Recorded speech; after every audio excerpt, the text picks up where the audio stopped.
Hi, this is Scott with Specter Gear. For today's video, we're going to be taking a look at how to adjust the body loop on one of our 3-point slings. These instructions apply equally to what we have here, which is a CQB sling, but also the SOP and the CST as well. So what we're talking about here is the body loop, the portion that goes around your body. This would be the portion that connects at the rear. This would be the portion that connects at the front. So this is the area we would need to adjust as far as fitment if the sling is too loose on your body. Now, as I've mentioned in the videos regarding these slings, we designed them to leave the factory to fit your typical larger size North American male. The intent there is, I can make a sling smaller, but I can't make a sling bigger physically. So the length of the webbing is designed for the upper end of the spectrum. And admittedly, there are some people, because we come in all shapes and sizes, and there are some folks that may need to adjust these down and may even need to make some actual physical adjustments to the sling in order to get a proper fit. So the first thing I'll say is this. For a lot of folks, the only adjustment you're going to have to make is with this buckle right here. And all we're simply going to do is, if we need to make it tighter,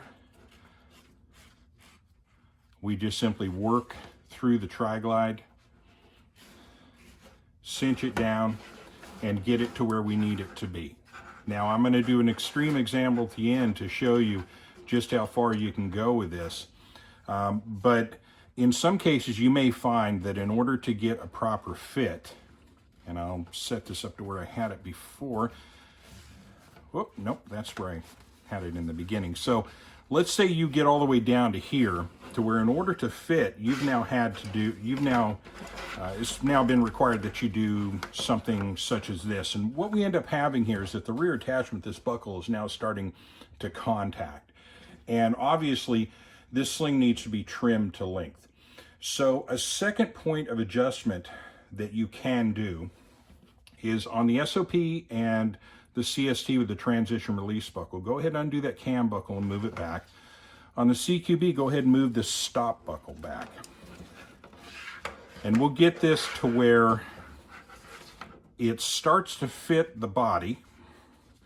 And where you want to end up with is you want to always leave yourself some room for later adjustments, should you add some body armor or some other type of equipment that requires you need to either loosen or tighten this thing up a little bit. You don't want to set it up so that there's no more room for adjustment. So ideally, you want to get it to where the body loop now fits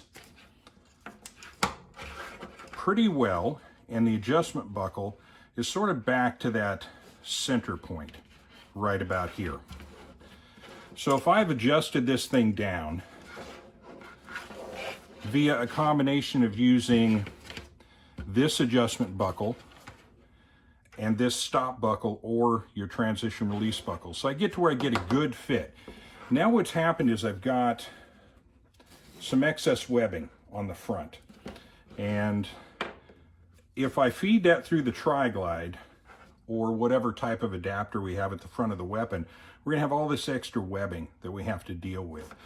And this is where, being an open circuit design, it allows you to trim to length. So once you get this thing all set up, and don't worry about your excess webbing that you have on there, once you get this thing down to where everything's working pretty well, and you've got it on the weapon, and you've fed back through your tri-glide, and everything fits just right, you've left yourself still some room for adjustment on this buckle should you need to expand or contract later. Then we're going to deal with this excess webbing that we have.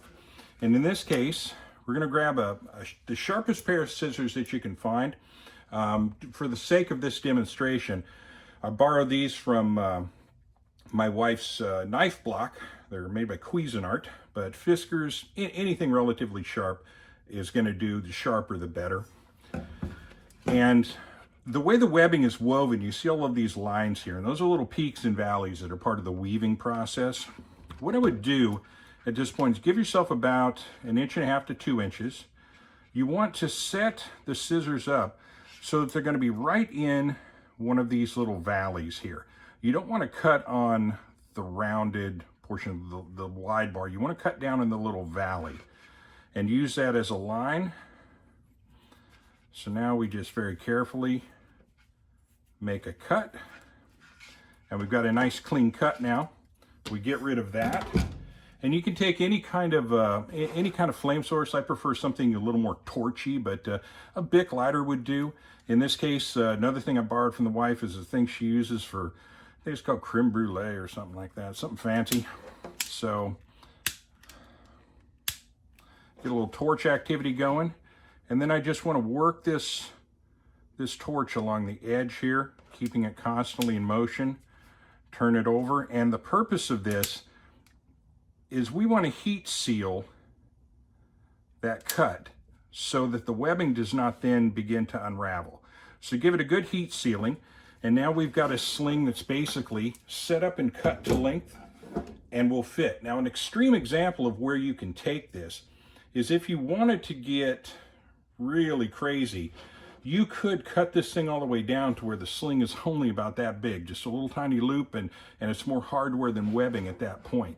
But it just shows you the versatility of this. Now, do keep in mind, once this is cut to fit you, custom cut to fit you, obviously, you know, again, it's the reason we don't cut them small, because then the larger size folks no way to add any webbing to this. But once it's done, it's yours, and it's going to fit you perfectly from that point forward.